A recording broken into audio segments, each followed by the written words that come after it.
দলে বেশ কয়েকদিন ধরে নবীন প্রবীণ বিতর্ক চলছে। সে বিতর্ক থামার নামই নিচ্ছে না। এদিকে প্রশাসনিক কিছু গাফিলতির কারণে রাজ্যের বেশ কিছু কাজ সম্পূর্ণ হতেও সময় লেগেছে।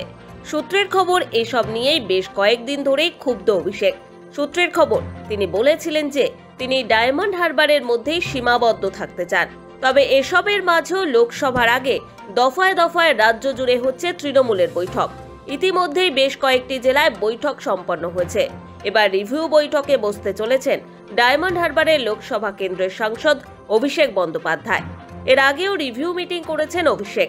তবে ভোটের আগে এই বৈঠক অত্যন্ত গুরুত্বপূর্ণ বলেই মনে করা হচ্ছে। অভিষেকের বৈঠকে দলের নেতারা ছাড়াও উপস্থিত থাকবেন জেলা শাসক, বিডিও, জেলা পরিষদ সদস্য, পঞ্চায়েত প্রধান ও পুরপ্রধান, পঞ্চায়েত সভাপতিরাও। সাধারণত সমগ্র জেলার বৈঠক হলে তখনই জেলা প্রশাসনের আধিকারিকরা উপস্থিত থাকেন। তবে এক্ষেত্রে কেবলমাত্র একটি লোকসভা কেন্দ্রের বৈঠক হলেও সেখানে দেখা যাবে তাদের। থাকবেন দলের সব বিধায়কও। আমতলায় নবনির্মিত অডিটোরিয়ামে হবে এই বৈঠক। ওই কেন্দ্র থেকে পরপর দুবার জয়ী হয়েছেন অভিষেক বন্দ্যোপাধ্যায়। এবার তিনি যদি ওই কেন্দ্র থেকে লড়েন তাহলে তৃতীয়বারের জন্য টিকিট পাবেন তিনি।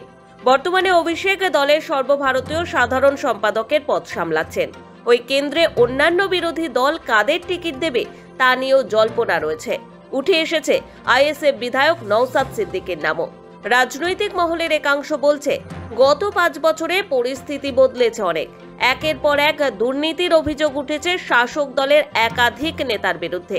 এই পরিস্থিতিতে লোকসভা ভোটে শাসক দলের রণকৌশল কি হবে সেটাই দেখার। ব্যুরো রিপোর্ট, সময়, কলকাতা।